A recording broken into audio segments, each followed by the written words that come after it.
Union Budget 2025-26. A lot of tax reliefs have been done for middle class taxpayers. In today's webinar, we will analyze the major direct and indirect tax proposals presented in the Union Budget 2025. So we directly go, before going to the presentation of the seminar, I formally commence the session. I now invite our Advocate Jafar Ali, Chairman of AIFTP South Zone, to deliver an opening remarks and welcome address. Respected chief guest of today's webinar, Sri Samir-S-Jani, National President, AIFTP, distinguished speakers on the respective subjects, esteemed colleagues, tax professionals, and participants, a very good evening. It is my great honor and privilege to welcome you all to this post-budget analysis of 2025. The webinar organized by All India Federation of Tax Practitioners also. On behalf of the AIFTP, I extend a warm welcome to our respected panelists, tax professionals, and participants joining us today. Thank you for taking the time to be part of this crucial discussion. The Union Budget is one of the most significant events in the economic calendar of our nation. It not only outlines the government's fiscal policies and priorities, but also has far-reaching implications for businesses, individuals, and the economy as a whole. The Central Budget 2025, presented on 1st February, has introduced several new provisions, amendments, and policy changes that demand careful analysis and interpretation. This meeting aims to provide a comprehensive understanding of these changes and their impact on various sectors. The AIFTP assists and empowering tax professionals to navigate the complexities of the tax landscape. Today's meeting is a continuation of that mission. We have assembled a panel of distinguished experts who will share their insight and analysis on the key aspects of the budget 2025. I would like to take this moment to express my heartfelt gratitude to our National President and esteemed panelists for graciously accepting our invitation and ready to share their expertise with us. Your insight will undoubtedly enrich this discussion and provide a valuable guidance to all participants. To all the participants, I encourage you to actively engage in today's session. Please feel free to ask questions, share your perspectives, and participate in the discussion. Your involvement is crucial to making this meeting a meaningful and productive experience for everyone. Economic landscape of our nation. The budget 2025 presents both challenges and opportunities. And it is our responsibility to stay informed, adapt to changes, and guide our clients and stakeholders effectively. Let us use this platform to enhance our understanding, exchange ideas, and collaborate towards a more efficient and equitable tax system. Before I conclude, I would like to remind everyone that the AIFTP is committed to supporting its members and the tax community at large. We will continue to organize such events, workshops, and training programs to keep you updated and equipped to handle the evolving tax amendments. Once again, I welcome you all to this meeting and wish you a highly informative and engaging session. Let us work together to decode the budget 2025 and chart a path forward for our profession and our nation. Jai Hind. Thank you. Now I invite our chief guest and the National President, Sri Samir-S-Jani, for inaugural speech. Over to you, sir. Am I audible? Yes, sir. Yes, sir. Yes. Okay. Thank you, Mr. Chairman, sir. The Secretary, the Office Bearer of the South Zone. I take this opportunity to specially thank the Chairman, Mr. Jafar Ali, for Thank you, sir. inviting me over here and giving me an opportunity to meet my respected members of the South Zone. I'm delighted to have an interaction with all of them. At the outset, we are here to discuss upon the Union Budget 2025. Each of us know that the way the government is highlighting the benefits granted to the middle class, which is mainly the 12.75 in case of salaried employees and 12 lakh in case of other employees, other assistants. The concessions granted, in a way, it is a dream budget for middle class. We would not have got this advantage or the grant from the finance minister had there not been the Delhi and Bihar elections. Last year it was South which got the benefit in the way of Andhra Pradesh getting more benefit. But then at least we are getting something, maybe by way of this. However, I would request the technical faculties to discuss upon the impacts of 87A, because in a way the government has granted 12 lakh, but then it has cleared that ambiguity of 87A, which the Bombay High Court also concluded, and even the Gujarat High Court has said about granting of 87A. There are other aspects of the budget like TDS, TCS, ease of doing business. All these will be discussed on threadbare by the faculties. And I'm happy to know that the chairman sir said about interactive session, asking the delegate friends to raise the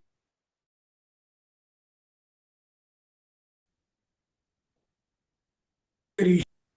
At this juncture, Mr. Chairman, sir, Yes, sir. I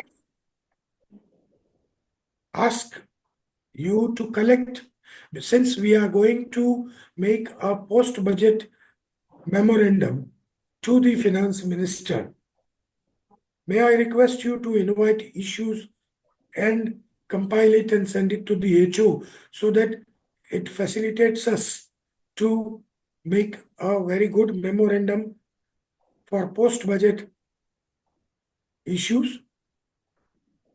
One more thing which I would like to bring to the notice of the South Zone members more particularly is that we are in the process of updating our website of AIFTP-online.org, which will cost us more than 1,50,000 rupees. But then for the betterment of members, we'll be doing that.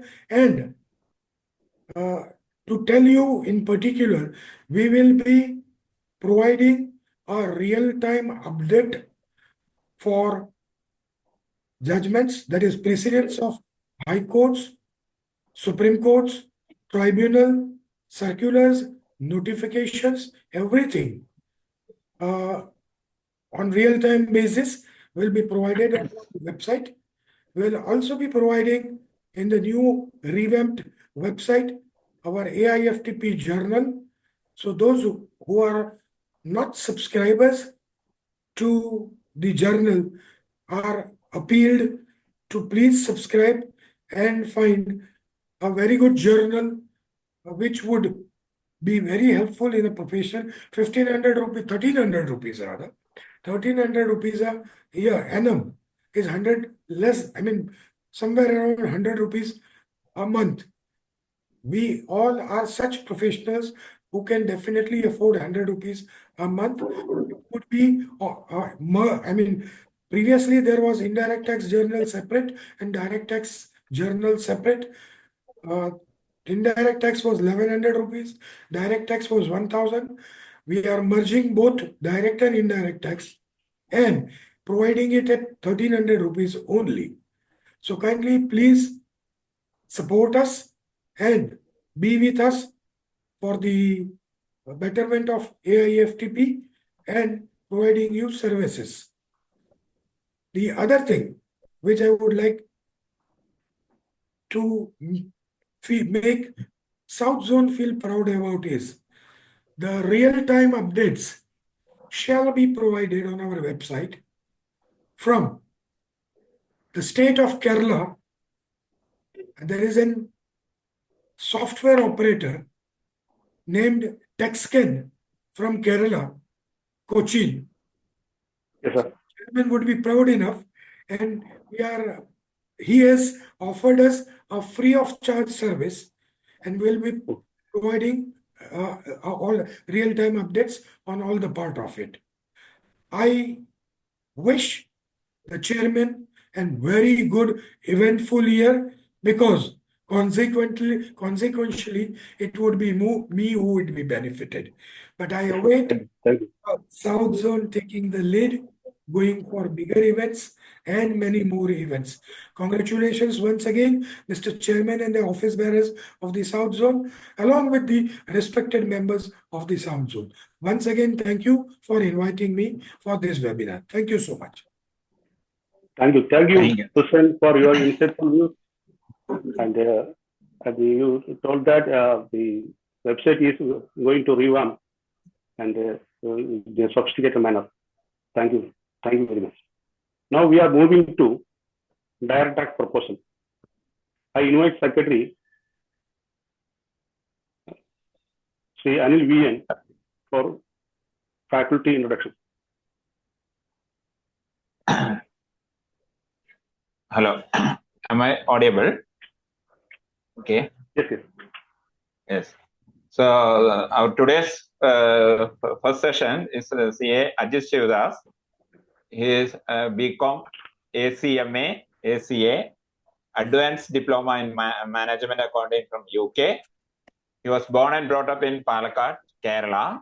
He is a member of Institute of Cost Accountants of India and also a member of Institute of Chartered Accountants of India. He has conducted more than 400 seminars on taxation, accounting, and management topics on various forums. He is a faculty of Tax Research Department of ICI and ICMI, and he is a chairman of Direct Tax Committee, AIFTP South Zone. This is a brief introduction of our faculty. So I invite the faculty for presentation. Over to Sri Ajit sir.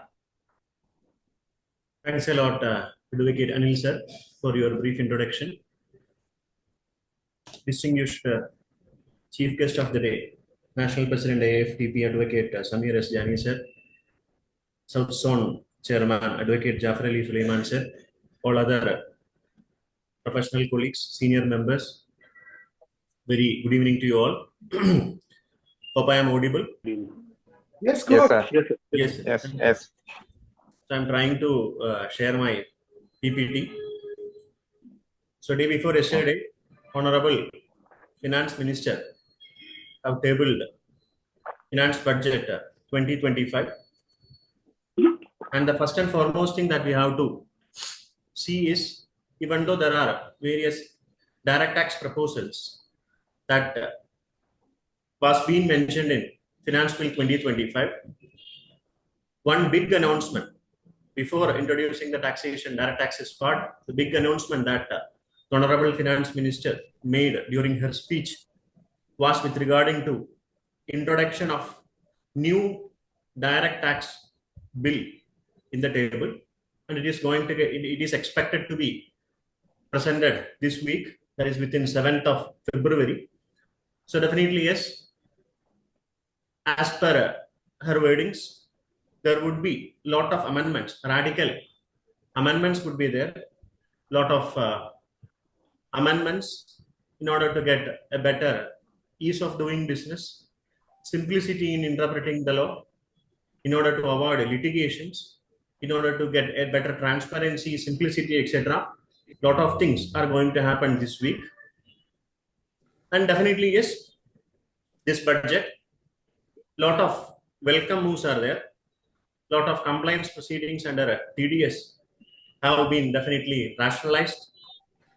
Then with regarding to charitable organization related taxation, couple of welcome amendments as far as the trusts are concerned were being introduced. Then with regarding to personal taxation also, definitely yes, a huge leap as far as the basic, even though the basic limit doesn't have got that much a leap, effectively due to that 87A rebate and all, definitely is a big leap, at least for the last so many years. If you see, this much a big leap was not been there. So that much betterment of life to middle class people were being expected due to this amendment. The consumption definitely would pop up. The investments in stock markets, etc., would be popping up. So all around, definitely yes, as far as direct taxes are concerned, all those proposals that were being introduced during this budget 2025, definitely yes, a lot of positive amendments are there. So with which this is a prelude, let me discuss point by point. Wherein definitely yes, at the time of introducing this new income tax regime for individuals, 115BAC, there was an announcement that in order to ease the filing of income tax returns, in order to avoid the middlemen, the tax professionals, consultants, etc., in order to make the assessees directly file the income tax returns, in order to have a better compliance of returns, I am introducing a new tax regime was been announced 3 or 4 years before. But at the time of introduction, this new tax regime under 115BAC was not having that much attractions as far as the tax filers were concerned. Till then, the filers opted with the old regime taxation. But in finance tax, after that initial introduction of this section 115BAC, more and more advantages, more and more privileges were being given to this new tax regime. And at the time of introduction of this new tax regime, there was a propaganda telling that the old regime taxation would be getting omitted sooner. But now you can see the privileges, all those extra benefits are being surpassed only to those persons who are opting for new regime. This old regime sort of taxation is going to have its natural death. There is no requirement for omitting this old regime sort of pattern. Why? Because as per the statistics, for this assessment year 24-25 itself, almost 75% of individuals were being going for this new tax regime. And after this proposal in 2025, definitely yes, another 20 to 25% is definitely going to opt for this new regime. In that factor, definitely yes. Even though in exceptional situations, if you are having that much amount of chapter 6A or any sort of such exemptions, then only this old regime would be beneficial for those assessees. So year after year, definitely yes, this new tax regime is getting more and more attractive. So what were those proposals which were being made during this finance budget 2025? If you see, as in a usual pattern for the last 2 years, the old regime, the opt-out regime is having no change. There are no amendments as far as old regime is concerned. So those old slab rates which is applicable for the relevant assessment year 24-25, assessment year 25-26 would be applicable for assessment year 26-27 also. No changes as far as old regime opters are concerned. So those 3 limits for non-senior citizens, for senior citizens, super senior citizens, the existing slab would be remaining unchanged, and there is no change for rebate. That 12,500 would be there. Up to 5 lakh rupees you would be getting that tax exemption, comparing to this proposed 12 lakh benefit for new tax regime opters. So definitely yes, everyone definitely would have went through this slab rates which is appearing on the slide. Up to 4 lakh rupees proposed nil. So instead of 3 lakh, now it has been enhanced to 4 lakh for assessment years 26-27. Then 4 lakh to 8 lakh 5%, 8 lakh to 12 lakh 10%, 12 lakh to 16 lakh 15%, 16 to 20 lakh 20%, 20 lakh to 24 lakh 25%, over and above 24 lakh definitely yes 30%. So instead of 15 lakh now being to be for a 30%. Now that 30% would be applicable only if your income is going to be more than 24 lakh. A great, what do you call, attractive leap indeed. Then about this rebate, how come this income up to 12 lakh being exempted income or non-tax income? So in that sense, definitely yes. As per this sort of slab limits, if you see, earlier 87A rebate applicable for new tax regime after this was 25,000. So that 25,000 is applicable for this assessment year 24-25 and also applicable to assessment year 25-26. From this income of the year 25-26 applicable for assessment year 26-27, the slab rates have been enhanced in such a way that this rebate enhanced from 25,000 rupees to 60,000 rupees, 60,000 rupees would make the tax liability 4 to 8 lakh plus 8 to 12 lakh rupees would be equivalent to the 60,000 rupees, and up to an amount of 12 lakh, the actual tax payable or 60,000, whichever is lower, would be claimed, can be claimed to be as rebate under section 87A, and effectively up to 12 lakh rupees, there would not be any tax to be paid by the taxpayer. For an salaried persons, definitely yes, on and above this an amount, they are getting 75,000 standard deduction also. That extended 75,000 is applicable to new regime payers only. In that case also, effectively 12.575 lakh up to those persons need not pay income tax. Supposing in a family, two husband and spouse is having an income, say 12.75 lakh each, so 12.75 lakh plus 12.5 lakh, 75 lakh, almost 25.50 lakhs is going to come to home without paying a single rupee in form of tax. So this is what that attractive, some among those middleman oriented budget, if we say. But in that context, if we interpret and if we go into those budget proposals, if we go to that budget memorandum as well as the income tax bill proposed to 2025, whether all such incomes which has been earned by assessee up to 12.75 or 12 lakh is tax free, if you see, as rightly mentioned by National President Sir during his introductory session, there is a landmark judgment or interference by Honorable Bombay High Court in case of Association of Tax Consultants Mumbai, Maharashtra versus Union of India, wherein there was a question with regarding to that eligibility for relief under section 87A.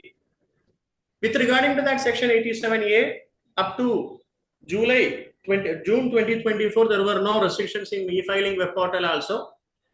A very specially taxable income, special rated taxable income in form of 112 long-term capital gain, normal assets, ordinary assets, 112A, those securities listed having STT paid at the time of purchase as well as at the time of sale, 112A specified rate, 111A short-term capital gain on those specified securities, as well as 115BB in case of lottery winnings and all. These are all specified incomes. And in these specified incomes, definitely yes, only for that section 112A, if you see, there is a restriction in order to enjoy that 87A relief. And any other sort of specified incomes were not having any explicit negation of 87A relief. But in this budget, even though it has been extended to 60,000 rupees, even though income up to 12 lakh rupees would be tax-free, I will call, but if that income comprises of any sorts of specifically taxable income, may it be a long-term capital gain under section 112 or long-term capital gain 112A or short-term capital gain 111A or 1115BB or those lottery-related, gambling-related winnings. For those winnings, the incomes that would be taxable not on the basic slab rates, rather on specified rates, 20%, 12.5%, etc. it would be taxed. So those taxes, there would not be any relief under section 87A is being explicitly mentioned in that budget memorandum. So definitely yes, it is going to nullify that impact that has been given by Honorable Bombay High Court in that recent budget, recent verdict. For in that sense, actually that due date for filing belated return or revision of return was been extended up to 15th of January. So now onwards, now it is been explicit that if you are having within that 12 lakh, if any income in form of those specifically taxable nature, definitely yes, the 60,000 rupees you are not going to get. The tax would be required to be paid if that income is more than so-called 4 lakh rupees. So in that sense, even though that amount 12 lakh is said to have been tax-free income, some other nuances, some other intricacies are also there in between those sections. Definitely yes, that point also would be required to be understood. Then with regarding to this extended sort of 60,000 rupees, apart from this rebate sort of a relief sort of section, in the previous Finance Act, there was a proposal in order to introduce that marginal relief also. So what was that marginal relief? For the existing assessment year, if you per se, up to 7 lakh rupees, there would not be any tax by virtue of 25,000 rebate. But if you are earning an income of 7 lakh 10 rupees, then you would be losing the entire rebate and you would be required to pay on the entire income on 7 lakh 10,000, it would be taxable. So an increase of 10,000 would be having an incremental tax liability, say 26,000 rupees. So in order to avoid that a particular situation, that marginal relief which was been applicable for surcharge payers were being introduced for this sorts of persons also. So if your income is more than that of that a particular limit, 7 lakh rupees, that amount of incremental income would be compared with that incremental tax. So that incremental tax due to that increase or incremental income, whichever is lower, shall be deemed to be the extra tax to be payable. Say I am earning 7 lakh 100 rupees, only my tax would be 100 rupees. So that sort of marginal relief would be equally applicable to this amendment also. So in that sense, if you are earning income more than 12 lakh rupees, say 12 lakh rupees 100, 12 lakh 100 rupees if you are earning, your income tax would not be 60,000 or 61,000 plus, rather it would be that 100 rupees alone. So that marginal relief is also there as far as this 87A is concerned. Then with regarding to charitable trust, section by section I am actually trying to cover up with. So in that sense, charitable arena, this personal tax, definitely yes, I would be coming back again. So with regarding to charitable trust sort of amendments, for the last 7-8 years, if you see, there were a lot of amendments as far as charitable trusts were concerned. So an expert was mentioning all these amendments to be uncharitable amendments to charitable trust. And doing charity turns out to be a sin, she pronounced. So in that context, this budget, definitely yes, have not introduced any stringency provisions, have not introduced any extra sort of compliances to be followed by those trusts. Rather, they have rationalized 3 things. First and foremost one, with regarding to this renewal of charitable trust registration, up to 2020 Finance Act, the charitable trust, once they were registered under 12AA, there were no limit for a period limit for a registration period. It was in perpetuity. But 5-year limit were being introduced, and in turn, after 5 years, you would be required to file the application for renewal of registration. And that thing now from the next year onwards, we are supposed to get that registrations renewed. So in that sense, definitely yes, those charitable trusts after this amendment, so-called small trust, which is a small trust, those trusts whose total income is lower than that of 5 crore rupees. So if your total sort of income is lower than that of 5 crore rupees, then instead of 5 years to be your period of registration validity, it has been extended to 10 years. So only once in 10 years you have to renew, provided you are a small charitable trust. Small charitable trust is nothing but a charitable trust having total income lower than that of 5 crore, 5 crore, 5 crore. Very welcome move indeed. But the point is, this extension of registration limit for 12A only has been enhanced. As far as ATG is concerned, even for this small trust, it would be now only for 5 years. No proposals for this ATG extension. Only for the time being, this 12AB registration is found to have been extended. First, welcome move for charitable entities. Then the definition of, or that inclusive list of that specified violation also underwent very welcome change. In the context, specified violations are various sorts of violations, instances which would lead to cancellation of registration, denial of exemptions, etc. So in that specified violation, small errors due to that wrong submission of application, etc., wrong particulars, etc., given may tantamount to be a specified violation, and all those specified violation would make the registration to get cancelled. But now this specified violation concept has been rationalized in such a way that definitely yes, this minor violation would no more be a reason to get your registration get cancelled. So very welcome move indeed as far as charitable entities are concerned. Then third amendment in taxable trust arena is with regarding to this rechange of 13.3 related person definition. We know there are various restrictions with regarding to a charitable registered trust with that of those related persons as mentioned in 13.3. So those authors, founders, trustees, relatives, substantial contributor, donor, etc. were being classified to be as 13.3. So there were various restrictions regarding to those remunerations, transactions, etc. indulged with these specified 13.3 persons. In that 13.3 specified persons, one single term, substantial contributor, had a very cavous in definition, because if you are contributing more than 50,000, you would be treated to be as a substantial contributor, and a lot of restrictions were there for the transactions between the specified contributor with that of charitable entity. But now that term specified contributor or substantial contributor has been rationalized in such a way that that limit has been extended to 1 lakh per year, and till now, from the date of that donation, till now 10 lakh accumulated if only, then that contributor would be treated to be as a substantial contributor. Any relative or any institution wherein this substantial contributor is having another relationship would no longer be again a restricted person under 13.3. So in short, substantial contributor definition has been revamped. Any relative of him, any institution in which he has so connection would not be no longer be a related person under this section 13.3. Welcome move indeed. Then with regarding to this ULIP, unit linked insurance policy. For those unit linked insurance policy, there are exemptions under section 1010D. So 1010D, if it is been taken after 1/4/2012, before 2012, on the basis of the premium on the total amount of policy, there are exemptions. After 1/4/2020, after 1/4/2012, if you have subscribed to the insurance policy, the date of policy is after 1/4/2012. The total premium is lower than that of 10% of the sum assured, then the entire proceedings that you are receiving would be exempted under 1010D.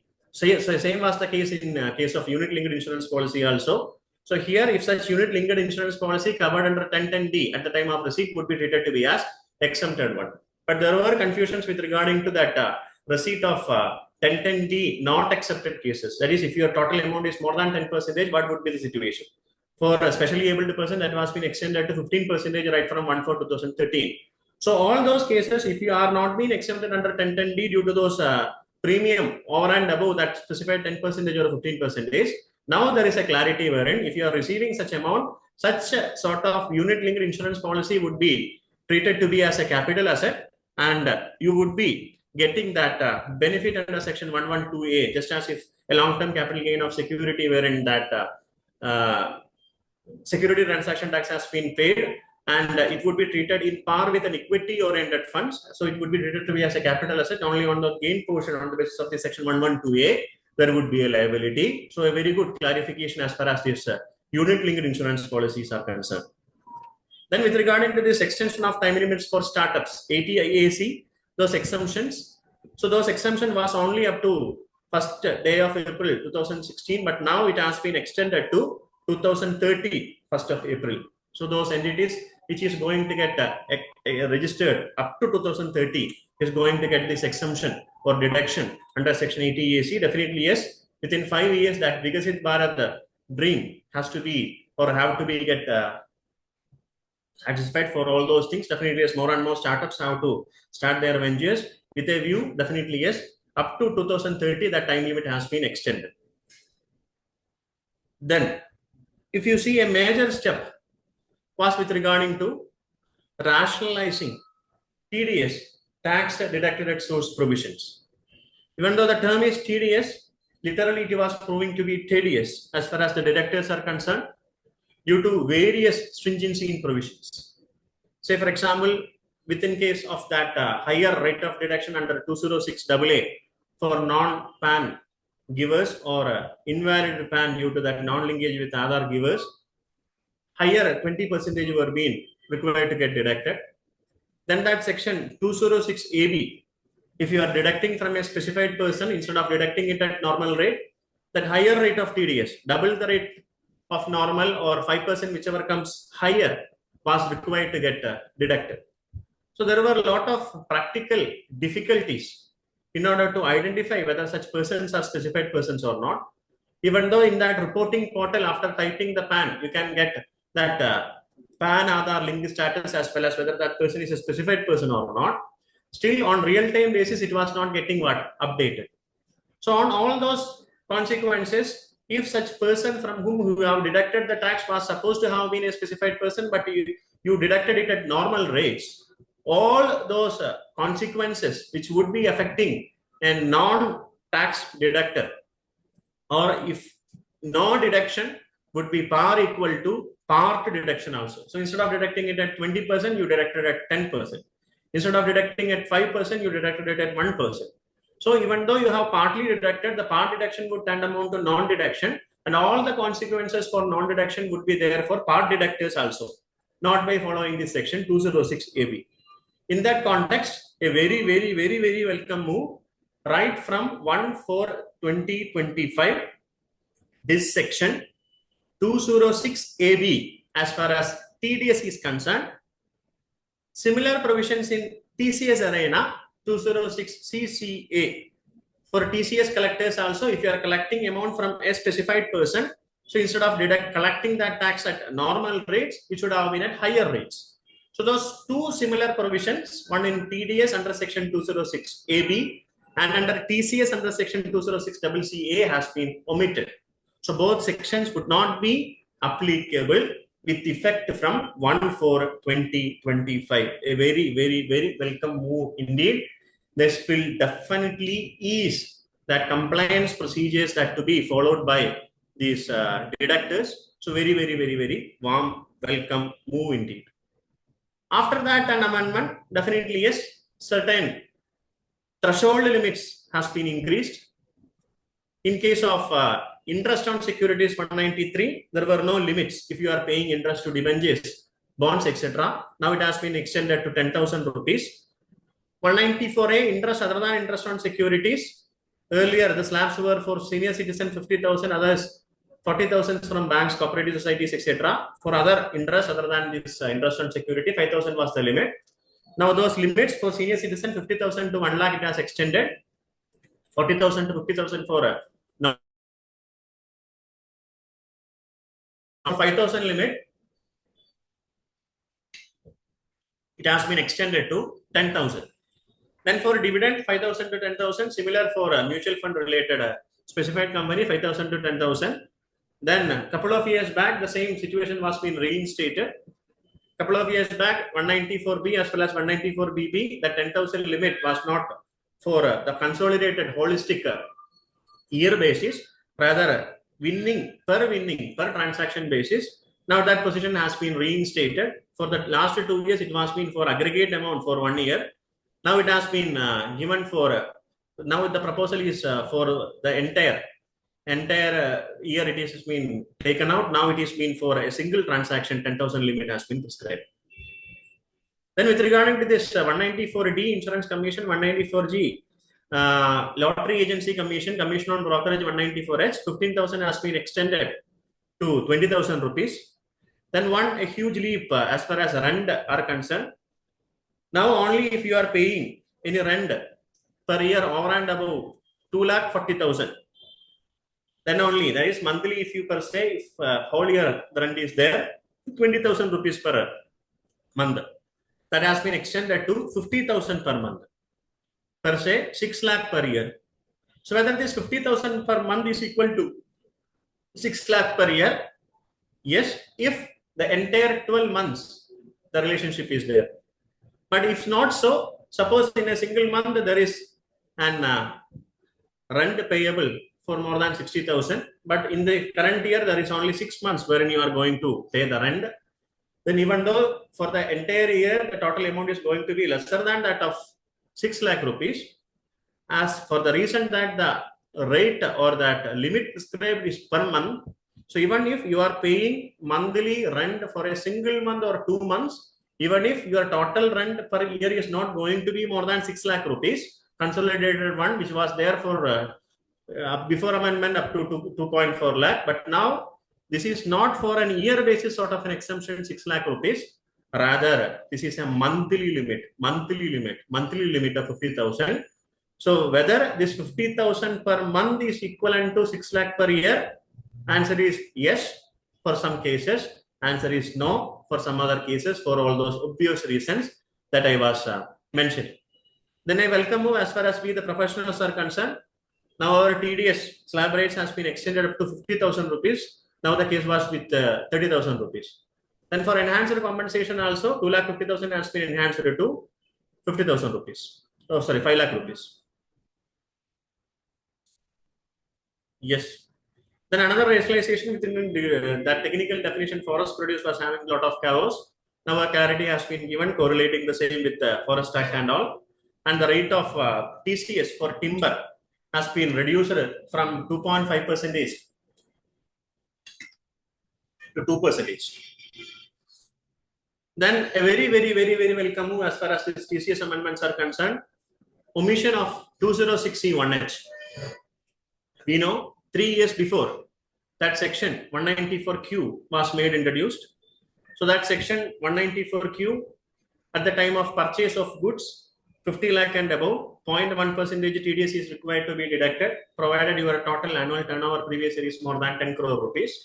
And in case after 1 year, another section 206C1H was being introduced, seller perspective. If you are selling for more than 50 lakh rupees, then a TCS of 0.1% was required to get collected. So in that sense, lot of chaos, lot of confusions were there in the minds of trade community. Whether this 194Q is applicable, 206C1H is applicable. Definitely yes, the statute makes it explicit. If 194Q is applicable, definitely yes, this 206C1H is not going to get applicable. So there is no reduction, there is no requirement for both deduction as well as collection on a single humble transaction. But that was not the actual practical scenarios. Why? Because there were no mechanism wherein you can find whether your buyer or a seller is a specified person, whether their turnover is more than 10 crore rupees, whether he would be deducting TDS, you won't be knowing.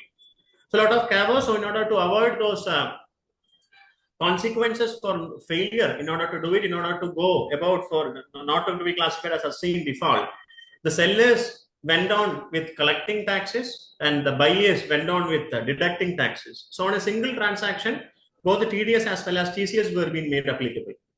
And in case of corporates who were selling those products to those clients, even though they know that these persons would be deducting the TDS, they went on collecting the TCS using their dominant positions. So using all those things, lot of chaos, double deductions, collections were there on those transactions. But now, from 1/4/2025, this section 206C1H is going to get omitted. So no longer this section would be applicable from next year onwards.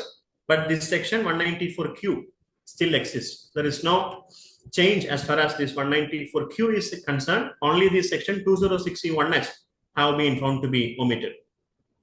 And it is applicable from 1st day of April 2025. Very leniency, very welcome move as far as this TDS compliers are concerned, because those chaos, that interplay between 206C1H and 194Q is no more. Then another interesting amendment with this TCS, 2 amendments. First one, that 7 lakh threshold limit was there for LRS payments as well as tourist packages. Otherwise, 20% would have been applicable.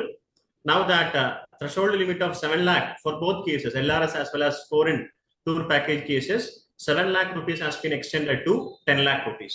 So increased limits.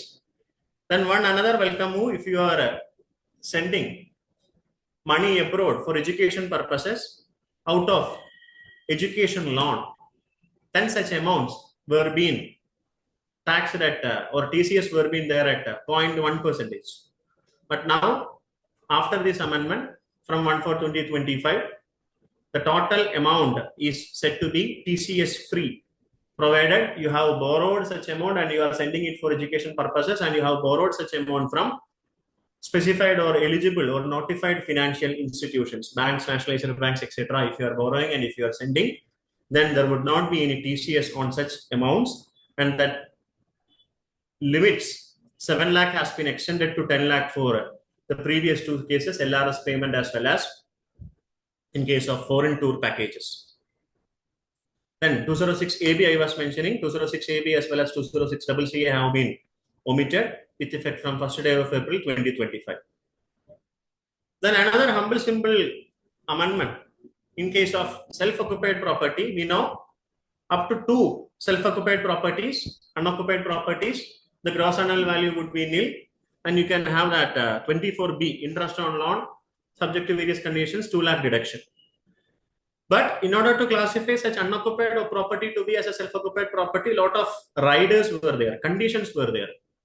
Say it is unoccupied due to the reason that you are out of town for employment, business purposes, that's why that is been unoccupied. Likewise, lot of riders were there. Even though it is unoccupied, due to these reasons it is unoccupied, then only it would be treated to be a self-occupied. So conditions were there. But now those conditions have been done and dusted. Any unoccupied property, maximum up to 2, including your self-occupied wherever it is, then that 2 self-occupied properties annual value would be treated to be as nil. So in order to get those exemption, the other specified condition need not be getting followed with. So this is another welcome move. But if you are having 2 houses, one you are self-occupying, another one if you have explicitly let it out, whether you can get that 2 self-occupied property status, answer is no. Even though if you are having a single home, if you have let it out, that property income would be treated to be as income from house property only. So that too, if only in case of self-occupied or unoccupied, you can enjoy that annual value limit to be nil, not in explicitly letted out cases. Then in the early Finance Act 2024, there was an amendment which in case of that TDS, decriminalization. So the consequences for non-deduction, part deduction, etc., it may extend even up to 276P prosecution. 3 months to 7 years imprisonment may have been attracted. But for minor breaches, say you have deducted the tax, you have not made the payment within 7th of next month. For this TDS cases, an exemption has been given. You have deducted, but or you have not deducted, and you have not paid within 7th of next month. The time limit has been fixed it up to the submission of quarterly return date. Say for first quarter, April, May, June. Suppose you have not made the payment of April's deduction in May 7th, June, July 25th, you are supposed to submit that quarterly return form. So if you have made that payment within that quarterly return due date, then 276D prosecution would not be initiated against you. So that privilege was not been, that benefit was not been given to TCS collectors. With this Finance Act Proposal 2025, the TCS collectors would be also having that benefit, that extended time in order to get away from this prosecution procedures. If you have collected, you have not paid it before the respective due dates, but you had made such payments within the date in order to file the TCS returns, quarterly returns, then again you would be having escaped from this prosecution procedures. So those things which was there for TDS with the previous Finance Act, now it is being made applicable to, or it is being proposed to be made applicable to TCS collectors also.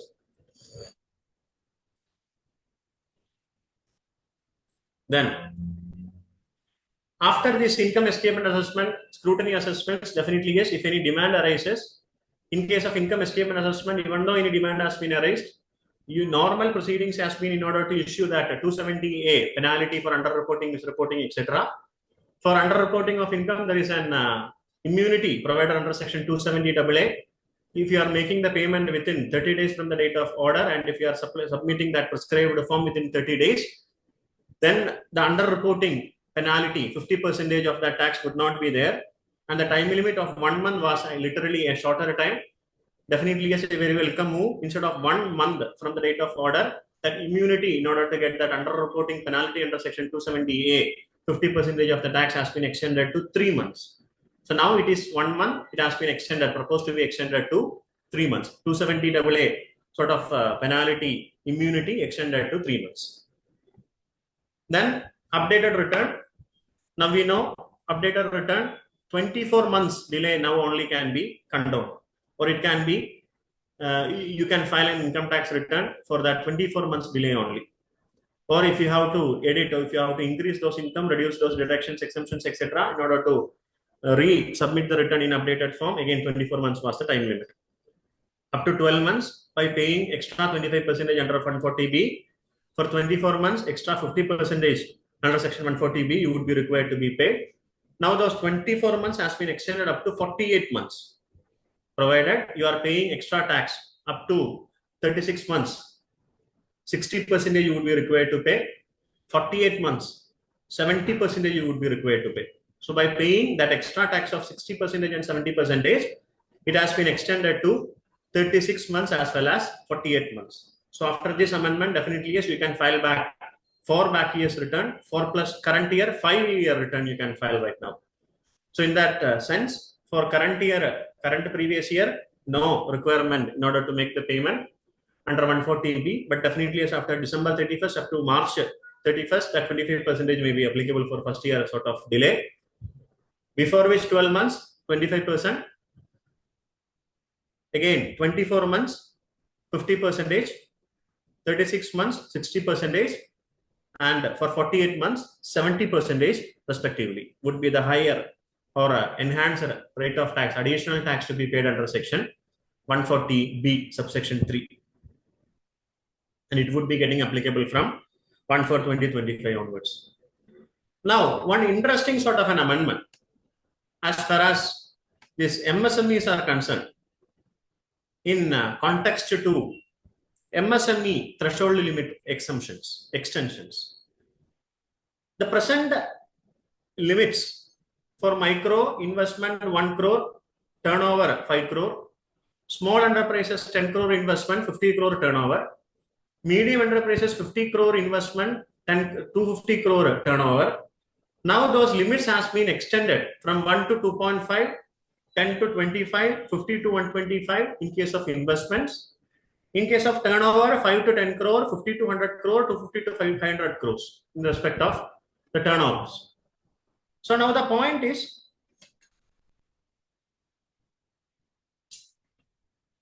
with regarding to this MSME threshold limits, what is the impact in direct taxes sort of regime? If we think, the point is, if we connect these extended threshold limits in relation to 43BH section, 43BH. So that section 43BH being section which must be made implemented right with effect from this relevant assessment year, wherein if you are not making an amount for purchase of goods or attainment of services from a micro or small enterprises, if you have not made the payment within 15 days or in case of agreement 45 days, then if it is outstanding as on 31st of March of the relevant year, then it would be treated to be as an inadmissible expense. You would be required to add it back. So up to this year, or right from only after the extension of this limit up to that date, definitely yes, those small enterprises were having the turnover limit of 50 crores. So if you are having, if your supplier is having turnover limit more than 50, say 60, by virtue that he is a small or it is a medium enterprise, it is not a small enterprise, that disallowance under 43BH would not have been applicable. But now after increasing this threshold limit, definitely yes, we can expect some amendments in this so-called bill that is going to get introduced in this week. But if there are no amendments in that section, definitely yes, that 43BH is going to be more draconian in nature. Why? Because that ambit of micro and small enterprise has been extended in such a way that even for this assessment year, if they were not being treated to be as micro and small, they were being classified to be as a medium, can be as an micro or small. In turn, definitely yes, this disallowance under section 43BH would also be applicable on those transactions. So even though this is not an direct tax, income tax sort of an amendment, this is having definitely an impact of income tax. That's why actually I included this point also along with this income tax amendments. These are all the major amendments which were being made in income tax arena. Then various sorts of, hope I am not extending the time limits. 45 minutes were being given. I do hope 4 more minutes left for me. Yes, sir. Yes, sir. Yes, sir. Yes, yes. So some other amendments. Yes, sir. Hello? Yes, shall I continue, sir? Yes, yes. And motive. So in that context, some other interesting amendments. As far as these IFSCs are concerned, lot of welcome moves as far as IFSCs were concerned. The sunset dates has been extended up to 31st of March 2030. Then it proposes to exempt this proceeds on revised life insurance policy issued by IFSC without considering the maximum premium limit. Then for ship leasing domestic company, 10(4)(h) exemption has been given for capital gain for non-residents. Then for the dividend paid up to exemption has been given under section 1034B. Then if it is proposed to advance or loan between two group entities where one of the group entities is set up in IFSC for undertaking treasury activity or treasury services shall be excluded from dividend. Then somewhat as a simplified safe harbor rule is going to get proposed, and it would be applicable up to 31st of March 2030. So many privileges, benefits are being given to those, incentives have been given to those IFSC related units. Very, very, very welcome move indeed. It is proposed to provide exemption to income accruing or arising to receive by non-resident result of transfer of deliverable forward contracts, etc. Proposed to transfer of a share or unit of interest held by shareholder in original form shall not be regarded as again transfer for capital gain purposes. So many incentives have been given for them. Then a small amendment for this 80CCD2 with regarding to that tier 1 sort of contribution, another 50,000 was being made eligible. But now that apart from that tier 1 this thing, NPS Valsalya have also been introduced, which would be eligible to get that an extra deduction of 50,000 under this section 80CCD1B apart from this 80CCD1. But definitely yes, this 80CCD1B is also not going to get benefited for new tax regime opters. Then that NSS, just as if in case of 1010D I was mentioning, national saving scheme, suppose you are withdrawing from the same, interest and total amount was held to be taxable, but from this October 2024 onwards there would not be any interest on such amounts, and it is exempted only if it is being received by legal heirs after the expiry of the policy holder. But now due to this non-giving of interest to them, natural withdrawal in order to facilitate, this national savings scheme, if any been withdrawn, would be exempted from tax. No more that receipts would be taxed. Then with regarding to those salary related 17 changes, small changes, specified employee category, there were 3 conditions: director employee, those who are having substantial shares, then that salary more than 50,000 would be having classified to be a specified person. That 50,000 was being given long back, 2000 it was being given. So that 50,000 is going to get increased in order to classify them to be a specified employee. Then in order to get those treatment facilities abroad, that amount of 2 lakh rupees of salary up to employees if you are earning, then only the exemption for foreign sort of medical facilities were being held to be exempted. But now that 2 lakh is also going to get revisited. How much is the increased limit? Instead of 50,000, instead of 2 lakh, how much it is not been pronounced. But anyway, it is going to get revised. So these are all some of those major sort of amendments as far as those direct taxes were concerned. So I do think that the indirect taxes would be getting continued, and if any questions therein, we would be discussing the same later. For now, we have to share on direct tax perspectives. Thank you. Thank you, sir. Thank you. Very good. Excellent presentation by our CA Shivadas.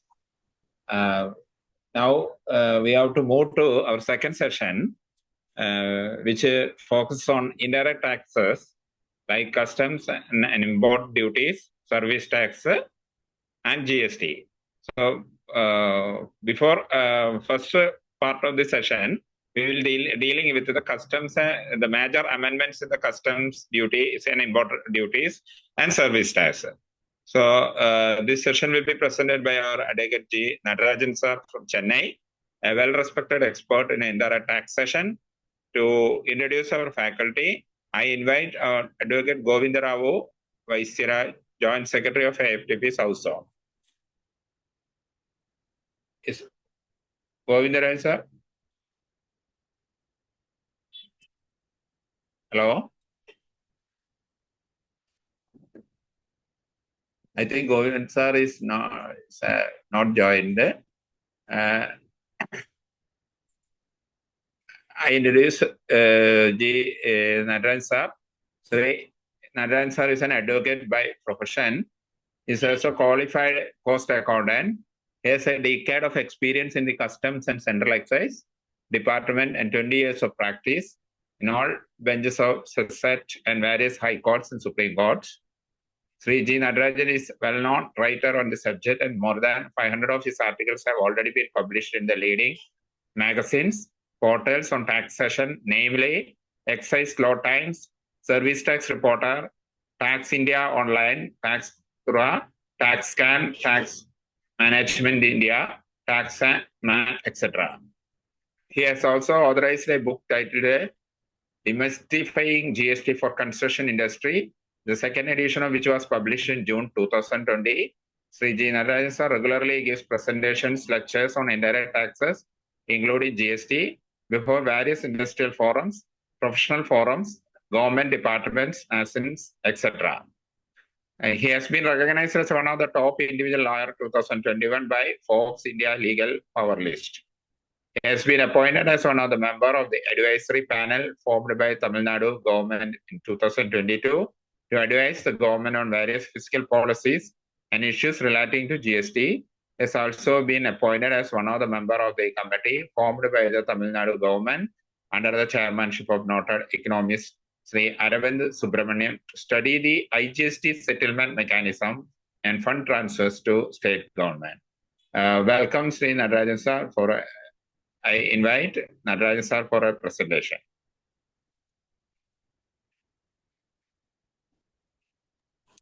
Sir, unmute. Okay. Okay, sir.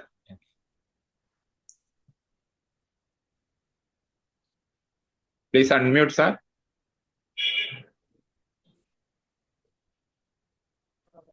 Yes, sir. Yes. Yeah, good evening to all of you. Good evening. I think we also have Harini, who is an advocate, who will also be covering about the indirect tax proposals. So if we see, I think she'll be covering mostly the GST related amendments. So central excise and service tax has become legacy now. So we don't have, except for one small retrospective exemption for the co-insurance, we don't have anything on service tax. Coming to customs, lot of changes have been made in customs, which are aimed for tariff rationalization. Today, the most difficult thing under customs is if somebody is asking what is the rate of customs duty for a particular commodity I want to import, it is a very difficult question today. You cannot answer it in 5 minutes or 10 minutes. We have to consult various the tariff rate, various exemption notifications available, what is the effective rate of notification, whether that notification is still in force, because for every exemption, there is a sunset clause now. So it has become a very complex exercise to find out what is the customs duty rate for a particular commodity. So this budget has aimed to do a lot of rationalization as far as this rate exercise is concerned. They are trying to align the effective rate with the tariff rate. Lot of changes have been made, which will come into effect from 1st May 2025, whereby the effective rate will be notified in the tariff itself. There may not be, maybe it's not an exercise which can be done in 1 year. It may take some few more years also, but it is a step in the right direction where we will be in a position to find out the customs duty rate by merely looking at the customs tariff instead of looking into so many notifications. So that rates are being aligned. So I'm not getting into the individual details of which commodity, whether is there any hike or reduction or anything, because that is anyway a time-consuming exercise, and we may have to go through the various notifications for that particular purpose. Coming to the procedural aspects, one dreaded thing under customs is this provisional assessment. Whenever there is any doubt about the classification or valuation, people resort to provisional assessment. We pay most of the time, either we give a bond and a bank guarantee and clear the goods. And after that, nobody bothers to finalize the provisional assessment. There are cases, provisional assessments are pending for 10 years, 15 years, 20 years, and all that. Now the law prescribes a time limit. The provisional assessments have to be finalized within a period of 1 year, or another 1 year which will be extended by the commissioner. This will bring a lot more certainty in the matter of provisional assessments. So this statutory time limit earlier, even though there were various circulars and all prescribing various time limit, they have not been followed at all practically. There are cases where provisional assessments are pending for so many years, and now a statutory time limit has been prescribed, which will go a long way in bringing certainty in the matters of provisional assessment. Second, a facility has been given to the taxpayers to rectify, to modify their assessment. Now it is customs self-assessment. We file a bill of entry and we clear the goods. And if we come across that whatever we have not claimed a particular exemption, or instead of adopting a 10% rate, we have adopted by mistake 7.5% rate by a wrong classification, without it being noticed by the department, before it is being noticed by the department through preventive audit or whatever it is, we want to rectify it on our own. A facility has been given whereby we can redo the self-assessment. We can amend the bill of entry. If any additional duty is payable, we can pay it along with interest. And if any refund is due, that amended bill of entry itself will be treated as a refund claim and it will be processed by the government. See, already there is a mechanism under section 28 where somebody can accept the liability, pay interest and penalty wherever it is applicable. And that is not by way of making a reassessment. But now this facility will be through reassessment and making an amendment in the bill of entry. Any additional duty can also be paid by the taxpayer without any departmental intervention. And if you have paid any higher duty, instead of going through the mechanism of filing an appeal against the bill of entry or making a refund claim, now, as you may be aware, there are some judgments like this ITC, where mere filing of refund claim is not sufficient. The bill of entry has to be challenged by way of filing an appeal. See, when the bill of entries were assessed by the department, it was an assessment order. And if we are agreed, we can file an appeal. But once it is self-assessment, filing an appeal against a self-assessed bill of entry itself is, it's not a very good legal proposition. But unfortunately, there are judgments which said, mere refund claim is not sufficient. You have to challenge the bill of entry also within the time limit. Because for appeal, the time limit is only 3 months. Whereas we have got a longer time limit for filing any refund claim. But now this amendment is also another option. Instead of filing an appeal against the bill of entry, instead of filing a separate refund claim, we can amend the bill of entry, and the amended bill of entry will be treated as a refund claim and it will be processed. So this is also a very taxpayer friendly measure which has been introduced under customs. And another major change, they are saying goodbye to the settlement commission. Already earlier, long back, that is before 2007, the settlement commission had the power to waive even penalties also. At that time, there was an incentive to go to the settlement commission so that even a penalty waiver can also be granted. See, nowadays, interest waiver can also be granted by the settlement commission. But from 2007 onwards, interest has become mandatory. So there started the decline of settlement commission. Once the tax and interest, everything is payable, and only penalty waiver can be granted by the settlement commission, there was not much of incentive to go to the settlement commission. So the number of cases being filed in settlement commission was slowly coming down. And again, over a period of time, it has become a practice only when there is the entire tax liability is accepted. And the department is also not disputing that, the settlement commission will entertain that application. Whenever we dispute the quantum of tax liability, it was being treated as non-cooperation and the cases were being sent back to the adjudication. So slowly, the settlement commission has lost its charm. So now they are saying a complete goodbye. After 1/4/2025, no applications can be filed in the settlement commission. All existing applications will be transferred to an interim board. An interim board will be set up. The separate infrastructure for the settlement commission, a separate building, office, staff, that will not be there. This interim board will function like our advanced ruling authority. So as of now, we don't have any separate establishment for the advanced ruling authority. The joint commissioner from state and joint commissioner from center, they use their own infrastructure, they conduct the hearing. So similar way, this interim board also will function. The officers of the level of chief commissioner will be in charge. 3 members will be appointed to the board. All pending applications will be transferred to this board and permanent settlement commission will be abolished. And after 1/4/2025, there will be no more interim resolution board and no more settlement commission. We have to go through only the legal process. And these are the major amendments as far as the customs acts are concerned. Coming to GST amendments, my colleague Harini will be addressing it. But nowadays, since any amendment pertaining to GST can be done only after the GST Council recommendation, every GST Council meeting is like a budget for us.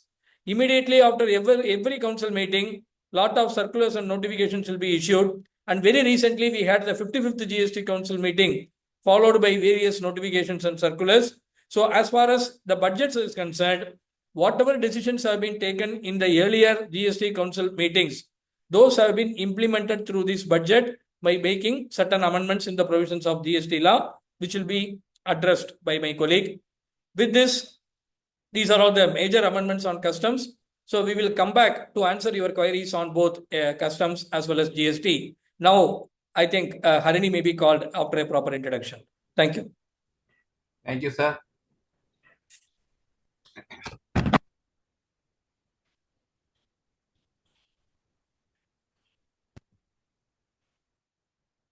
Thank you. I now for our thank you, sir, for informative session on customs and import taxation. Now for our final session, we focus on the impact of GST, which will be presented by Advocate Harini from Chennai, a distinguished expert in GST law. To introduce our faculty, I now invite K.V. Ramanamurthy Garu, Joint Secretary of AIFTP South Zone.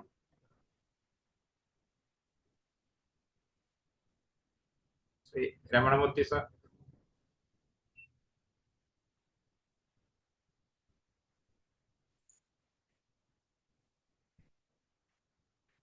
Unmute, sir.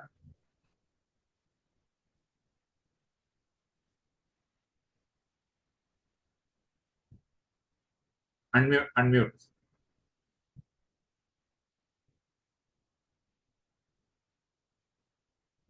Hello.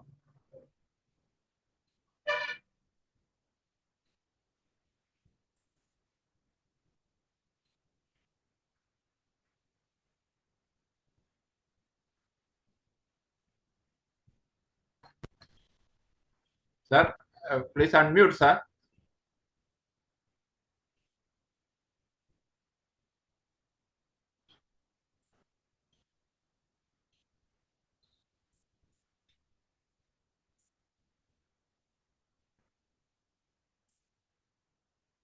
Am I audible, sir? Ramanamurthy, sir? Yes, okay. Okay. Thank you, National President and South Zone President, South Zone Chairman and Secretary to give me opportunity to introduce Harini Madam. Harini Madam practices as an advocate at Madras High Court. Harini is one of the founder of the Dakshin Law, an independent law office speculating in the direct and indirect taxation, white collar crimes, civil, commercial and general criminal law litigations and advisory services. Madam Harini specialized in indirect tax and litigations and constitutional with her core practice in grounds and service tax. The goods and services tax laws. Sri Harini holds in a BLLB honors degree from Shastra Deemed University, Tanjavur. She started her practice before the Honorable High Court of Kerala under the tutor of Advocate Mr. Anil D. Nair. She has been practicing before the Honorable Madras High Court from September 2020 onwards. In Chennai, she had gained beautiful exposure and knowledge under the Guru Miss Aparna Nandakumar and and Mr. Aditya Reddy. She worked as a junior associate in the office of Aparna and Nandakumar advocates till August 2021, and in the office of Mr. Aditya Reddy till 2023. She has been continuously appearing before the tribunals, Madras High Court, and other national company law appellate tribunals, other state tribunals, lawyer forums for nearly 6 years now. She has also been appearing before various tribunals and advanced ruling authorities under the GST Act. While working as a junior advocate, she had successfully represented major firms and corporates like ITC, Hindustan Lever, Tata Motor, Kerala State Beverage Corporation, etc. She had also handled merger and the demerger matters. She is a member of the Madras High Court Tax Bar. On the academic front, she has been a speaker of various taxation webinars and seminars. She was the speaker on the 136th Madras Bar webinar, 136 webinars, GST export meeting in July, organized by the GST Expert Committee, Coimbatore, and has been delivering lectures in the Pondicherry and Chennai GST circles to the GST parameters. Thanks to giving me opportunity to introduce Madam Harini. Thank you. Thank you, Ramanamurthy Garu. Now we move on to the final session of this today's seminar. I invite Madam Harini ma'am to present the GST impacts. Thank you, sir, for a very detailed introduction. I'll now share a PPT.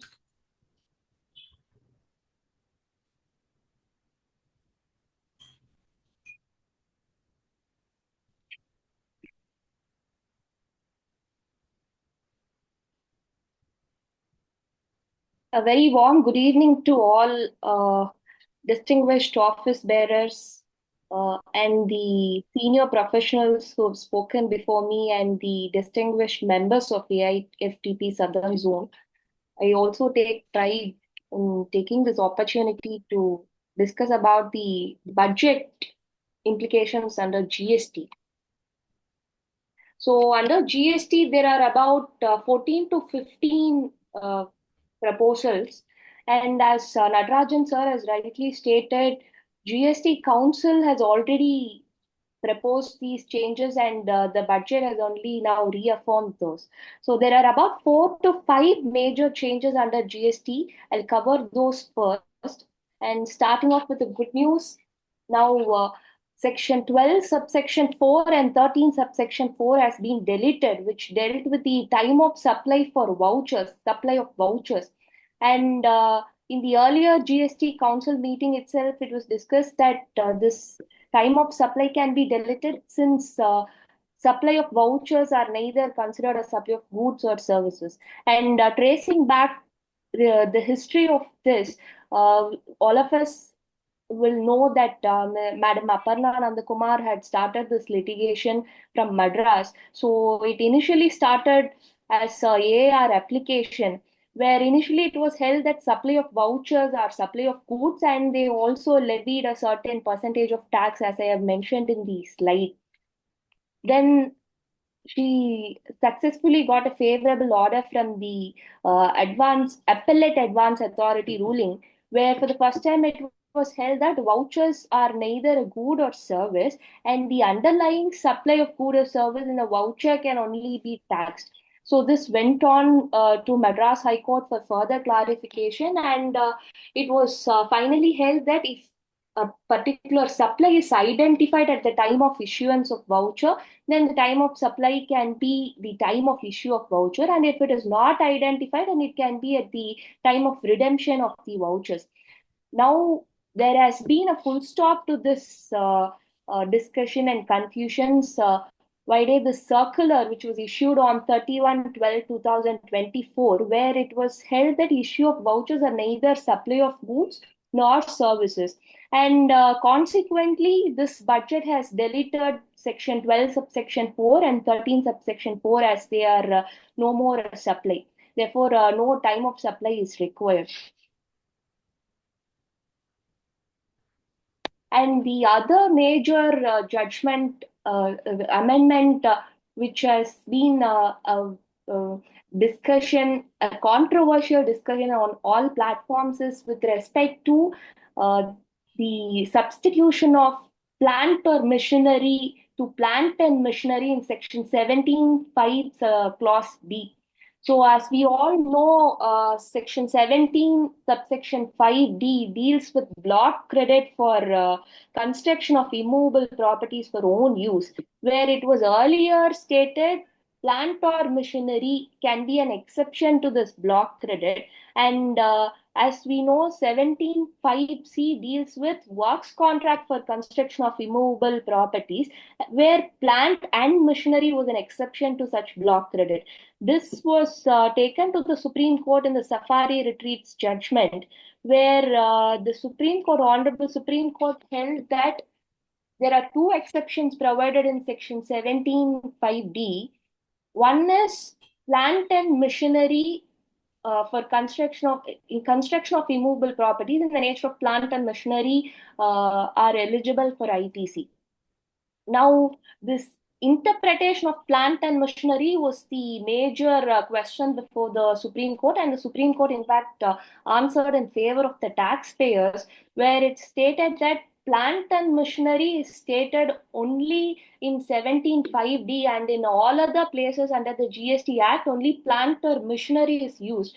Therefore, plant or machinery is different and plant and machinery is different, and the explanation to section 17(5) will not be applicable to plant and machinery. Why their explanation is relevant is that particular explanation specifically excluded land and building, therefore bringing them out of the ambit of plant or machinery.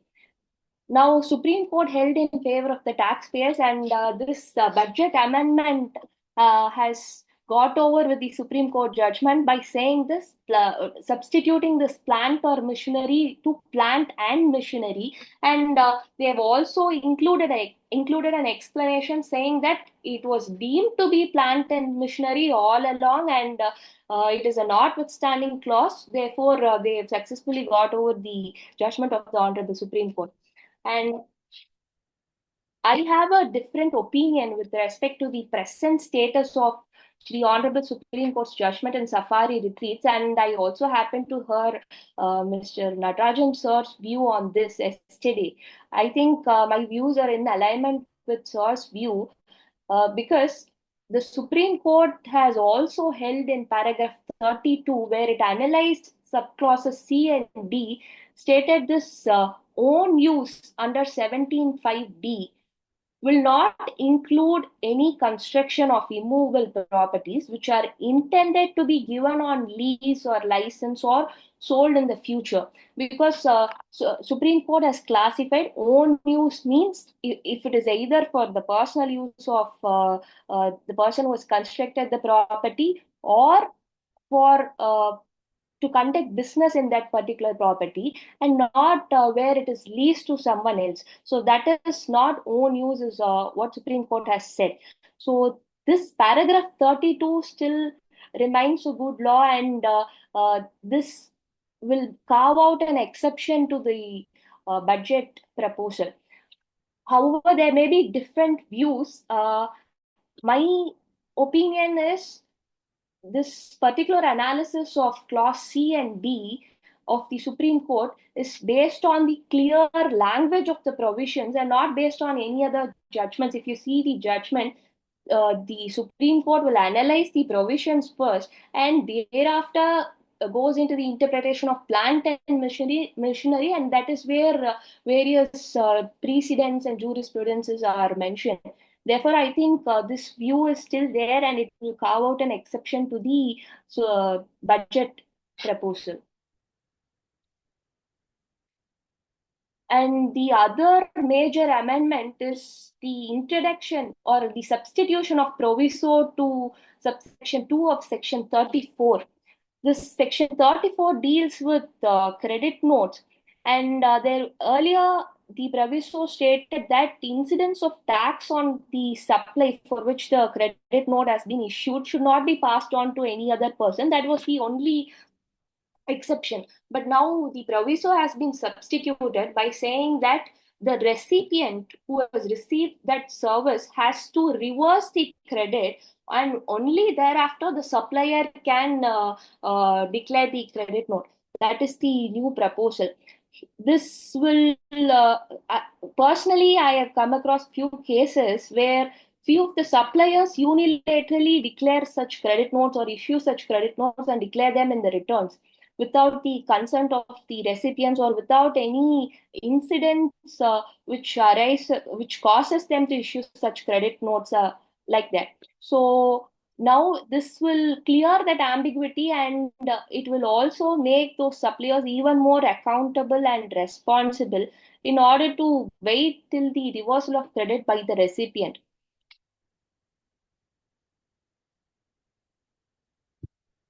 And the another interesting amendment with respect to introduction of unique identification marking. So there is a proposal to introduce section 148A, which will introduce a unique identification marking and electronic storage and access of information for certain goods.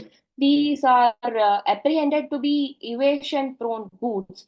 And there is also an insertion to the definition clause 2116A, where they say a digital stamp or digital mark or any other marking which is digital or electronic, which cannot be removed, will be introduced in order to mark certain goods, which will be notified by the government.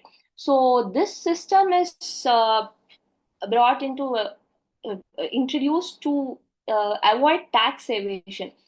If we see other countries, other major countries already has this track and trace mechanism where they have this digital tax stamps. China has digital tax stamps, and other EU countries use barcodes or QR codes or radio identification methods in order to have a real-time monitoring of the entire transaction, starting from manufacturing to the final supply to the end consumer. All of them have a real-time monitoring for certain goods, mostly in the nature of alcohol, tobacco products, or pharmaceutical products, in order to avoid counterfeit products or products of lower grades or evasion-prone goods like some certain minerals and chemicals. So this has been a unique introduction. I hope this will reduce a lot of scrutiny or search proceedings, since they have a real-time monitoring of all these transactions. Further, we will have to wait and see if this will have an impact on the e-label system on certain goods, as they already have this monitoring system or track and trace mechanism as it has been stated in the finance bill. They have also introduced a penalty clause for this, where they say in addition to whatever penalty which is already in chapter 15, an additional penalty of 1 lakh or 10% of the tax due, whichever higher will be imposed. So I'm quite sure they've been very serious about this unique marking system, and this will have a lot of, we will see a lot of changes with respect to evasion prone goods.